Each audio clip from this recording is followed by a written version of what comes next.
మహిళలకు శక్తి యాప్ ఆయుధంగా పనిచేస్తుందన్నారు డీఎస్పీ రాఘవులు. విజయనగరం జిల్లా రాజంలో 4 మండలాల సచివాలయ మహిళా సంరక్షణ కార్యదర్శుల సమావేశంలో డీఎస్పీ పాల్గొన్నారు. ప్రతి మహిళకు శక్తి యాప్పై అవగాహన కల్పించడంతో పాటు సెల్ ఫోన్లు డౌన్లోడ్ చేయించాలని సూచించారు. సైబర్ క్రైమ్, బాల్య వివాహాలు, లా అండ్ ఆర్డర్ సమస్యలపై అవగాహనతో వ్యవహరించాలన్నారు డీఎస్పీ రాఘవులు.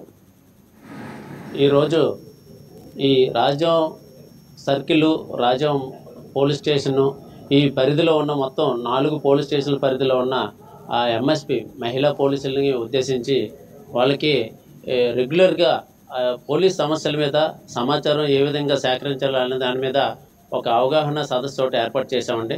ముఖ్యంగా ఈ గంజాయి గురించి, ఈ పోక్సో యాక్ట్ కేసుల గురించి, అలాగే ఆన్లైన్ గేమ్స్, సైబర్ ఫ్రాడ్స్, అదే శక్తి టీమ్స్ ఏ విధంగా జాయిన్ చేసుకోవాలి ఏంటనేది, రోడ్డు యాక్సిడెంట్లు, ప్రాపర్టీ అఫెన్సెస్, గ్యాంబ్లింగు, మిగతా గ్రామాల్లో జరుగుతున్న ల్యాండ్ ఆర్డర్ గురించి ఇన్ఫర్మేషన్ ఏ విధంగా ఇవ్వాలి అనే విషయం మీద ఈరోజు ఒక అవగాహన సదస్సు ఒకటి ఏర్పాటు చేయడం జరిగింది. మొత్తం 4 మండలాల నుంచి ఈ మహిళా పోలీసులు మొత్తం వచ్చి హాజరయ్యి వాళ్ళు అవగాహన అంతా తెలుసుకున్నారండి. ఈ కార్యక్రమంలో రాజం సిఐ గారు, రాజం అర్బన్ టౌన్ ఎస్హెచ్ఓ, మిగతా పోలీస్ స్టేషన్లో ఎస్ఐలు అందరూ హాజరయ్యారు, సిబ్బంది కూడా హాజరయ్యారు.